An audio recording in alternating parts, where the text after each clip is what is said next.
Hi friends, welcome to my YouTube channel Devi's kitchen. అందరూ ఎలా ఉన్నారు? నేనైతే చాలా బాగున్నాను.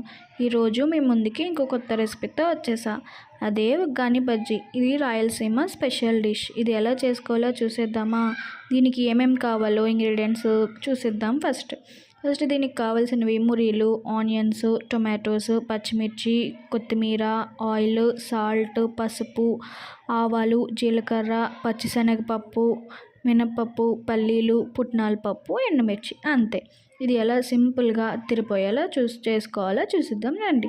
ఫస్ట్ కడాయి తీసుకుని కొంచెం ఆయిల్ వేసుకుని ఆవాలు, జీలకర్ర, శనగపప్పు, మినపప్పు, పల్లీలు వేసుకుని ఫ్రై చేసుకోవాలి.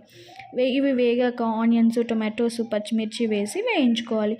ఈలోపు మురీలు వాటర్లో 2 to 3 minutes ఉంచి పిండేసి పక్కన పెట్టుకోవాలి. తర్వాత ఆనియన్స్ అవన్నీ ఫ్రై అయ్యాక పసుపు వేసుకుని కలుపుకోవాలి. కలిపాక సాల్ట్ వేసుకుని ఇంకోసారి కలుపుకోవాలి. అవన్నీ కలిసిపోయాక మనం వాటర్లో నుంచి తీసి పెట్టుకున్న మురీలని వేసేసుకోవాలి. ఆ తర్వాత పుట్నాల పప్పు, ఎండుమిర్చి కలిపి పౌడర్ రెడీ చేసుకోవాలి. ఆ పౌడర్ని కూడా మనం నానబెట్టుకున్న మురీలతో పాటు వేసేసుకోవాలి. పుట్నాల పప్పు మాత్రం మర్చిపోకండి. దీనికి ఎక్స్ట్రా టేస్ట్, అది మాత్రం మర్చిపోకండి. అయితే దీన్ని వేసుకుని మొత్తం బాగా మిక్స్ చేస్తూ కలిపేసుకోవాలి. అంతే, రెడీ. లాస్ట్లో కొత్తిమీర వేసుకుని దించేస్తే రెడీ అయిపోయింది ఉగ్గాని. దీంట్లోకి మంచి కాంబినేషన్ బజ్జీలు. ఈ రైనీ సీజన్లో మంచి స్నాక్ ఐటమ్. చూస్తుంటేనే నోరు ఊరిపోతుంది కదూ.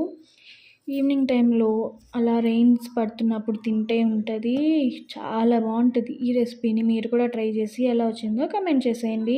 అలానే మమ్మల్ని కూడా సపోర్ట్ చేస్తూ లైక్ చేసి, షేర్ చేసి, సబ్స్క్రైబ్ చేసేసుకోండి.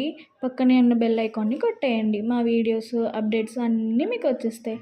ఇంకా ఉంటాను మరి. నెక్స్ట్ వీడియోలో ఇంకో కొత్త రెసిపీతో వచ్చేస్తా. Bye friends, Tata.